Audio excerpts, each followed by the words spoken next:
E aí, pessoal da terceira série, como é que vocês estão? Espero que esteja tudo bem com todos. Voltando aqui para gravar mais uma videoaula, dessa vez sobre estrutura da população e migrações.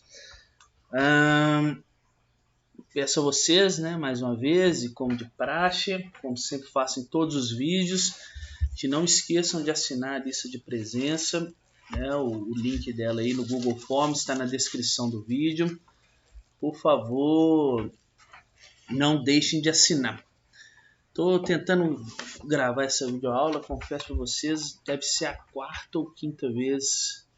E agora, eu estou gravando de madrugada para vocês aqui. São 2h40 da manhã, porque é impossível fazer isso durante o dia agora, porque todos os meus vizinhos resolveram fazer obras juntos, sabe?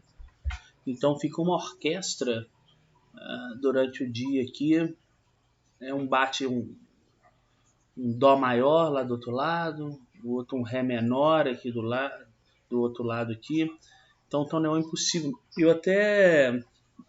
Todo mundo tem o direito, de fazer obra, de fazer o que bem entender na casa dele, mas eu confesso que tá beirando, assim, tá extrapolando, na verdade, todos os limites da sensatez e da boa convivência, sabe? Eu tô, assim, chateado e cansado, na verdade, com isso tudo, porque você tenta gravar. Essa aula tinha uma hora que eu estava gravando e bem no meio, o cara começou a bater aqui, parece que ele tá derrubando a minha casa aqui, cara. E aí fica um negócio ensurdecedor, eu tive que parar o vídeo e já tinha um bom tempo que ele estava prosseguindo.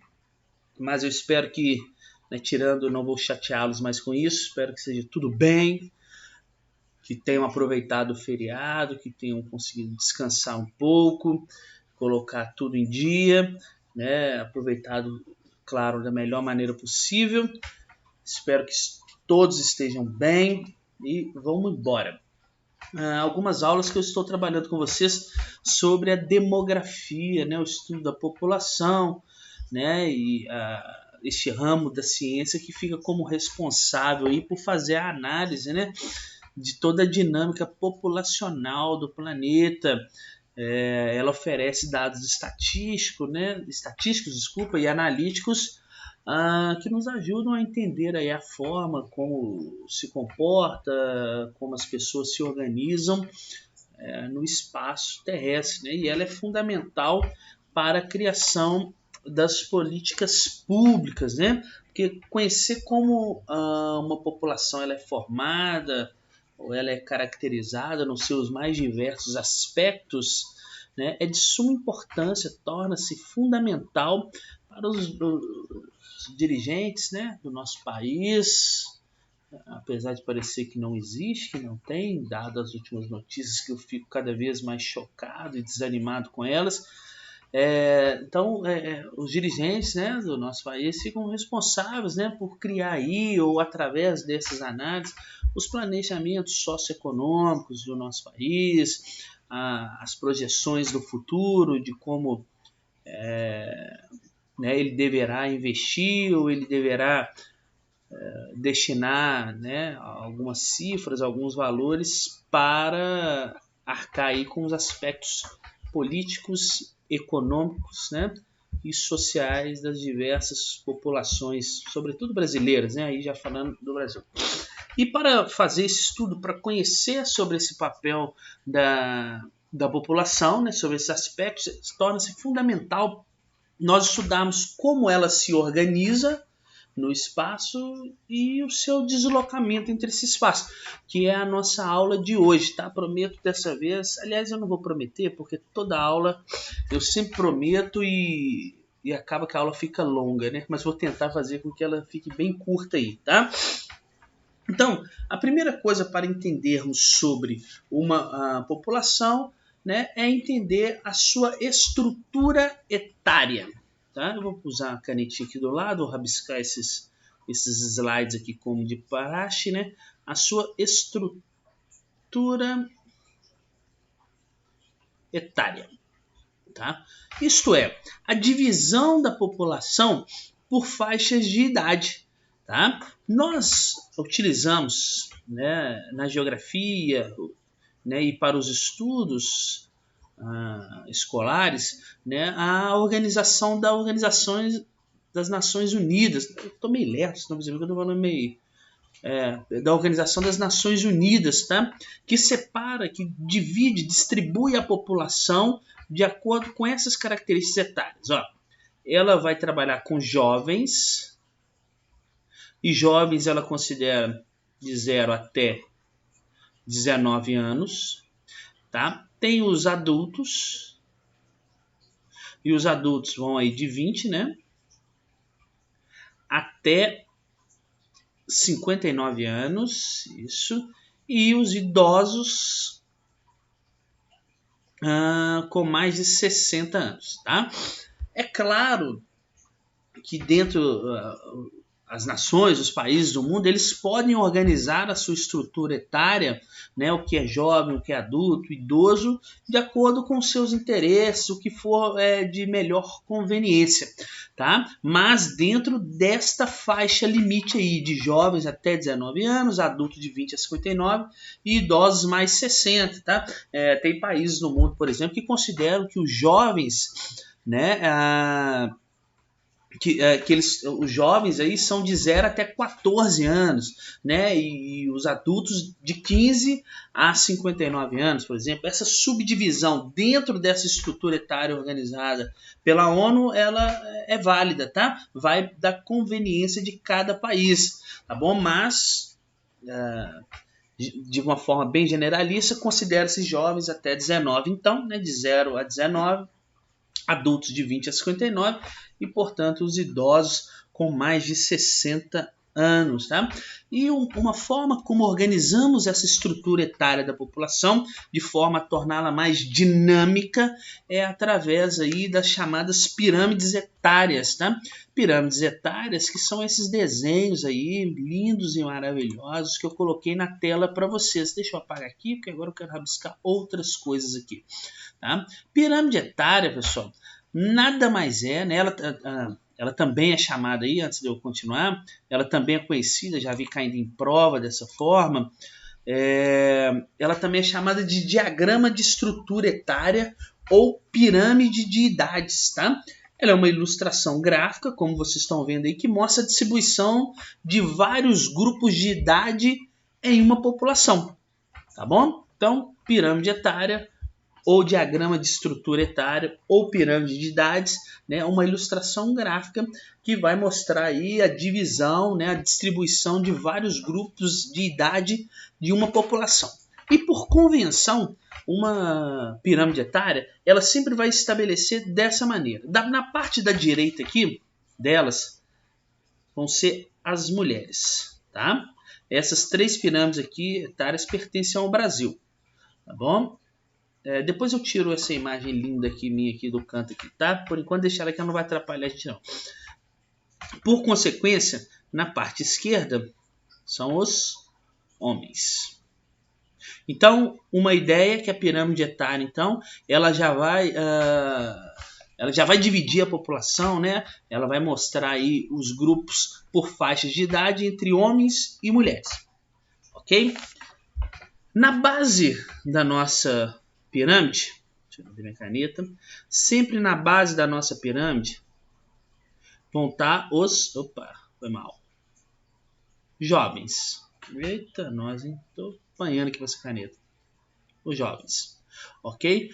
No meio da pirâmide vão estar sempre aí os adultos, a população adulta, que nós vamos discutir logo um pouquinho sobre ela também. A população adulta. E o topo da pirâmide é sempre estabelecido pelos idosos. Cada faixa dessa aqui são os intervalos, né, aí de idade da população. Por exemplo, aqui, né, aqui quantidade, né, de habitantes. Por exemplo, na faixa aqui de baixo de 0 a 5 anos, por exemplo. E aqui de 0, obviamente, a 5 anos. Tá? Então, em milhões aqui embaixo, né, a porcentagem que nós temos aqui de jovens de 0 a 5 anos na população. Depois, por exemplo, de 6 a 10. E aí vai, tá? De 11 a 15 e vai subindo. Então, essa é a pirâmide etária e como ela se distribui. Como ela é distribuída aí, tá? Desculpa, a população por faixas de idade.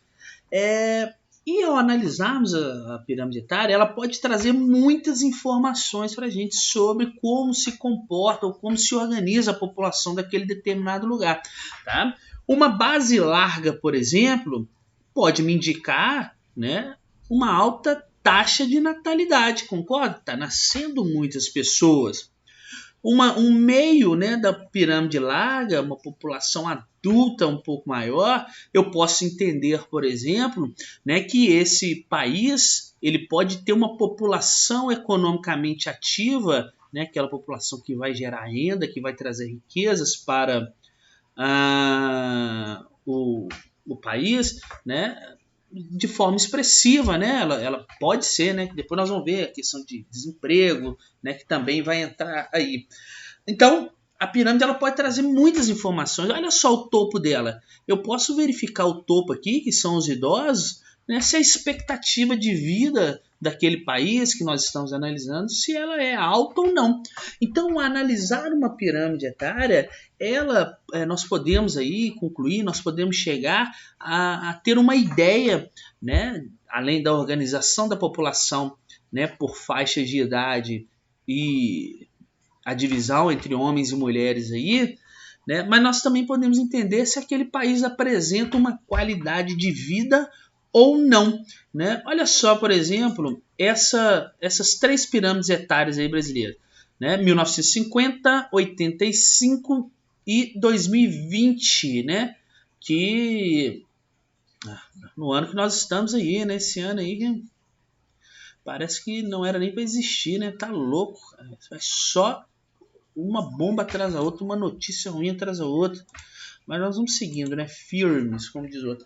Percebam como a pirâmide etária brasileira ela mudou significativamente, né, ao decorrer aí desses 70 anos, né, e 50, 2000, é isso mesmo, 70 anos. Né? Percebam como era em 1950.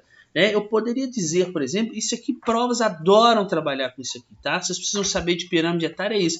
Olha só, em 1950 no Brasil, eu tinha uma taxa de natalidade muito alta, né? Mas em compensação, a minha taxa aqui de mortalidade também era muito alta, perceba. Vivia-se pouco nesse país, né? Além disso, a minha expectativa de vida era o quê? Baixa. Olha aqui, vivia-se pouco, né? Tinham poucas pessoas com idades mais avançadas no Brasil. E à medida que o tempo foi passando, o Brasil foi passando aí por diversas melhorias, né? Tanto no aspecto estrutural, né? No aspecto de infraestrutura, no aspecto sanitário, obviamente, no aspecto médico, né? As pessoas tiveram acesso a uma medicina de maior qualidade, houve o descobrimento de vacinas, a água começou a ser tratada, o esgoto, o lixo, esse tipo de coisa permitiu que as pessoas começassem a viver mais. Percebam como aqui em 2020 a população brasileira, né, principalmente dos idosos aqui, olha como que ela cresceu substancialmente. E percebam a taxa de natalidade, como houve uma retração dela. Então eu posso dizer que a taxa de natalidade aqui no Brasil, ela tá o quê? Ela se encontra baixa, né? Em compensação, a expectativa de vida do brasileiro aumentou significativamente, tá? Desculpa. Então percebam quantos dados eu consigo analisar aí em uma população. Né? Eu posso verificar também no Brasil, se aqui analisa as mulheres, percebam aqui, olha, que as mulheres vivem mais do que os homens, tá? No Brasil, as mulheres vivem mais do que os homens, apesar de nascerem mais meninos do que meninas, tá? Eu tô falando essa questão hoje tratar essa questão de gênero é um pouco complicado, né? Vou falar o que os estudos mostram, tá? Meninos e meninas, masculino, feminino, tá? Mas não entendam como algo restritivo, né? Todos me conhecem. Então, a população brasileira, ela é constituída, e a do mundo também, tá? Mas eu vou focar no Brasil, elas são constituídas principalmente por mulheres, tá? No Brasil aqui nós temos 96 homens para cada 100 mulheres, tá? Então, assim, o número é maior, né? Mas já vi também cair em exercício, entendo, sempre nascem mais meninos do que meninas, tá? E aí essa situação ela começa a se inverter quando nós chegamos aqui nessa faixa adulta aqui, tá? Por quê? Os estudos indicam que os homens eles tendem a ocupar primeiro empregos com maior periculosidade, tá? Empregos aí aonde o risco de morte é maior, tá? E acabam morrendo mais que as mulheres, ok? Também tem o fato que as mulheres, sobretudo no Brasil, elas cuidam melhor de sua saúde, tá? As mulheres procuram os médicos, as mulheres fazem exames, elas fazem medicina preventiva. Nós vivemos numa sociedade machista, vocês sabem disso, e para o homem é frescura procurar o médico, né? Então acaba morrendo, né, por conta disso, tá? É por isso que as mulheres, nós temos um número maior de mulheres, né? Isso são os estudos indicam. E por isso também que elas vivem mais, elas cuidam melhor de sua saúde, ok? Mas nós temos aí também que analisar, né, que independente de termos um número maior de mulheres, principalmente no Brasil, tá? Nós podemos entender que a mulher ainda não conquistou o seu espaço, né? Não conquistou o seu status social, né? E político, aliás, o seu não, o mesmo status, né? Para não parecer uma frase ruim aqui, ela não conseguiu aí conquistar o mesmo status político, econômico, social do que os homens, tá? Nós vivemos num país extremamente preconceituoso e de discriminação às mulheres, tá? São muito comuns aqui no Brasil casos que mulheres ocupam o mesmo cargo, por exemplo, de um homem, né, dos homens, e no entanto ganham menos, né? As mulheres são vítimas a todo momento aí de violências domésticas, violências aí relacionadas a relacionamento, entre outros aspectos, tá? Então, apesar de ser um número maior do que o dos homens, né, as mulheres, infelizmente, ainda não conquistaram o mesmo status social e político dos homens, tá bom? No Brasil, a concentração de mulheres está sobretudo nas áreas urbanas, tá? Nas áreas urbanas, aí, se você pegar os estudos entre áreas urbanas e áreas rurais, aí você vai ver que nós temos aí 94 homens para cada 100 mulheres nas áreas urbanas. E nas áreas rurais isso não acontece, tá? No Brasil como um todo, nas áreas rurais, nós temos a maior presença do homem no campo, tá bom? E aí são 109 homens para cada 100 mulheres, tá? Esta é a divisão aí, né, a classificação deles no campo, tá bom? Dentro do estudo ainda dessa estrutura etária da população, nós podemos dividi-la ainda de uma forma setorial, tá? Desculpa, nós podemos dividir a população de forma setorial. Mas essa divisão da população de forma setorial, nós vamos considerar somente aí a que nós chamamos aí a parte dos adultos aqui de população em idade ativa, é a PIA, tá? Que é composta aí de toda a população com 15 anos ou mais de idade, tá? E que é economicamente ativa e não economicamente ativa, tá? Nós vamos considerar, cadê minha canetinha? Deixa eu pegar aqui. Nós vamos considerar esta faixa aqui, tá? Como sendo aí, principalmente, né, a população em idade ativa, tá? Seja ela economicamente ativa e seja ela não economicamente ativa. A população economicamente ativa, ela tem um nome, vocês já devem ter ouvido falar aí, de PEA, tá? A PEA, população economicamente ativa, compreende o potencial de mão de obra disponível para o setor produtivo, tá? Ou seja, a população que está empregada, hoje está trabalhando, ela é economicamente ativa, tá? De maneira formal ou informal, né? Pode-se considerar aí, ela é economicamente ativa, e também de pessoas desocupadas aí, né? Que estão desempregadas, mas estão dispostas a trabalhar. Quem entenda, acredita que tem gente que faz parte da população aí, né? Da PIA, da população em idade ativa, mas ela não está disposta a trabalhar, ela não está em busca mais de emprego.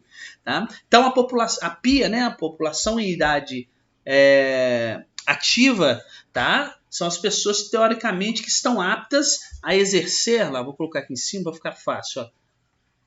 Opa, a população em idade ativa, elas são aí, né, teoricamente, a população que está apta a exercer uma atividade econômica. No Brasil, nós dividimos a população em idade ativa entre população economicamente ativa e a população economicamente ativa, como eu disse a vocês, nós podemos subdividir ela, né, entre aqueles, né, que estão aí empregados e aqueles que estão em busca de emprego. Tá bom? Mas a população em idade ativa pode ter uma outra subdivisão aqui, e aí agora é o outro lado da história, que nós chamamos de PEI, que é a população economicamente inativa, ou população não economicamente ativa, tá? São as pessoas que estão desempregadas, olha só, percebam aqui a diferença, são as pessoas que estão desempregadas sem buscar um emprego. Dentro da população aqui economicamente inativa, eu vou considerar os jovens até 15 anos, tá? São estudantes. Ó, percebam que vocês já não são mais da população economicamente inativa, né? Porque vocês já têm mais de 15 anos. Apesar de serem estudantes, mas vocês já entraram na faixa aqui, ó, da economicamente ativa. Vocês já estão saindo para o mercado em busca de um emprego, seja ele formal ou informal. Aqui na população economicamente inativa, eu vou considerar aqui também as donas de casa, as domésticas, os incapacitados, tá? Eles são economicamente inativos, tá? E também considero aí as pessoas que desistiram de buscar um trabalho, tá? A gente chama essas pessoas que desistiram de procurar um trabalho no Brasil de desalentados, tá? São as pessoas que desistiram de procurar um emprego, tá bom? O IBGE, o Instituto Brasileiro de Geografia e Estatística nosso aqui, ele considera que uma pessoa passa a ser desalentada, aquele desempregado, né, aquela pessoa que está sem emprego, que no último mês ela não procurou emprego, né? Como é que é? Não, pera aí, deixa eu repetir aqui para vocês. O desalentado, né, aquele desempregado que no mês anterior à pesquisa que o IBGE realizou, ele não procurou emprego nos últimos 6 meses. Tá? Consertei aqui. Então, quando o IBGE faz a pesquisa, está dentro do censo lá, ele verifica se no mês anterior, né, ao início da pesquisa, se nos últimos 6 meses, né, que começou a pesquisa, ele não procurou emprego, essa pessoa entra como desalentado, população economicamente inativa, que faz parte da população em idade ativa aí, ok? Deu para vocês entenderem um pouquinho? Os nomes são um pouquinho parecidos, né? Mas e tem o fato que eu estou um pouco detonado, né? Para poder falar com vocês. Mas olha só, pessoal, é inerente ao ser humano, aí vou mudar essa tela aqui, é inerente ao ser humano migrar.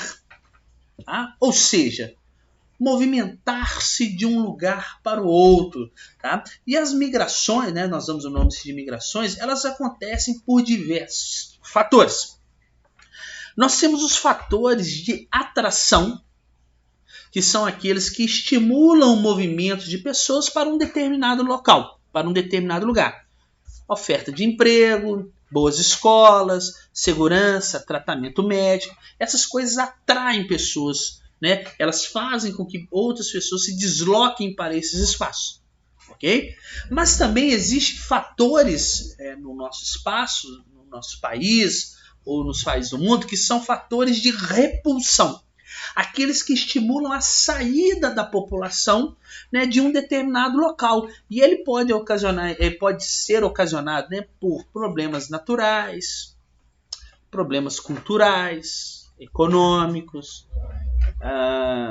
por secas prolongadas, por exemplo, terremotos, alagamentos, né, enchentes, né, crises financeiras, guerras, perseguições militares, perseguições religiosas. Então são N motivos que podem levar as pessoas a querer sair do seu espaço, tá? Do seu país, do seu território. Ao movimento de saída de um indivíduo de um determinado local, nós damos o nome de emigração. Okay? Então, o cara quando está saindo, ele passa a ser chamado de emigrante. Legal? Ao chegar a um destino, essa mesma pessoa, né, o emigrante lá, ele passa a ser considerado como um imigrante, tá? Pois o movimento de chegada chama-se imigração. Eu gosto de dividir isso para quem não consegue lembrar, né? Emigração e imigração. É só se lembrar do professor entrando na sala, né? Quando o professor entra na sala, todo mundo o que faz? Então ele é um imigrante. Quando o professor termina a aula e ele sai da sala, todo mundo então ele é um emigrante. Então é só vocês lembrarem das minhas aulas aí. Tá? E obviamente que existem alguns tipos de imigração. Tá? Algumas podem ser realizadas em um curto espaço de tempo e outras podem durar aí por tempo indeterminado. Tá? Então vamos ver alguns exemplos aqui. Eu vou deixar só essa imagem aí e vou falar um pouquinho agora. Eu tenho uma migração que é chamada de êxodo rural. Tá? É um tipo de migração realizada por grupos que residem no campo, quando esses saem do espaço rural e se dirigem para as áreas urbanas. Êxodo rural. Esse tipo de migração ela é muito comum no Brasil, a saída do indivíduo do campo para as cidades, tá? E ela foi muito intensa no Brasil aqui entre as décadas aí de 50 e 70, tá? Quando nós passávamos aí pelo processo de industrialização. Lembra da industrialização tardia? Vocês estudaram isso lá na primeira série comigo, né? Quando o Brasil passava por um processo de industrialização, sobretudo a região sudeste, né? São Paulo, aí, que atraiu diversos trabalhadores para essa região, tá? Para a nossa região aqui. Legal? Claro que existem outros fatores que estão diretamente ligados a esse da industrialização, que fazem aí que contribuem, né, para o êxodo rural, que contribuem para a saída das pessoas do campo em direção às cidades. Tá? Eu posso dizer a mecanização do campo. Tá? Ela reduz a necessidade de mão de obra humana. Né? Aí provoca o que nós chamamos de desemprego. Aí a pessoa vai fazer o que no campo? Ela vai para a cidade em busca de emprego. A indústria não está lá? Então a oportunidade de emprego é maior. Nós temos aqui, principalmente no Brasil, o problema da concentração fundiária. Né? Isso faz com que muitos trabalhadores rurais eles não tenham acesso à terra. Né? E dessa forma acabam migrando aí para as cidades. Tá? Êxodo rural. Nós temos um outro tipo de migração que é aí conhecido como migração sazonal, tá? Ou também migração de transhumância. Nome parece lá do Conde Drácula, né? Transhumância, Transilvânia. Essa é um tipo de migração, pessoal, um tipo de deslocamento realizado com periodicidade. Ou seja, quando tem aí alguma frequência regular nesse tipo de migração. né, ela está diretamente associada à busca por empregos, tá? A busca por trabalho, busca por renda, quando as condições dos locais no qual eles habitam originalmente não conseguem suprir as demandas. Tá? Quer ver um exemplo claro disso? São aqueles migrantes, né, do Nordeste, quando eles saem do sertão na época da seca, vão em direção à zona da mata, isto é, do litoral nordestino, porque lá tem uma maior oferta de emprego durante um tempo, né? Por exemplo, o período das férias, quando o turismo está em alta. Então eles saem do sertão, trabalham durante esse tempo lá no litoral, na época do turismo, né, que está em alta, e depois que passa essa temporada, eles voltam para sua terra de origem. Tá? Isso pode acontecer também na época da seca e da chuva. Né? Na época da seca, no sertão, eles vão em direção ao litoral e vão trabalhar com N atividades lá. E quando começa o período de chuva no sertão, eles voltam para poder aí, cultivar, né, as suas lavouras, esse tipo de coisa. Tá? Possibilitando aí, potencializando a renda deles. Então esse é um tipo de migração sazonal, que é realizado então com periodicidade, tá? Com alguma frequência regular. Credo, cara, eu tô falando tudo errado hoje, tô meio leve. Existe um outro tipo de migração que muitos de vocês fazem aí durante o dia a dia, que é a migração, um movimento, né? Aliás, nem é correto dizer migração, mas movimento pendular, tá? É um tipo de migração muito comum das regiões urbanas, tá? Dos centros urbanos, tá? Das regiões metropolitanas, aí que é o movimento de ida e volta do trabalhador, de um estudante para uma cidade vizinha, né? Muitos de vocês aí moram em Contagem e estudam em Belo Horizonte, né? Aqui no lugar. Então vocês fazem esse processo de movimento, igual um pêndulo de um relógio. Vocês vão e voltam, né, geralmente, né, no mesmo dia aí, para a escola, para o trabalho, enfim.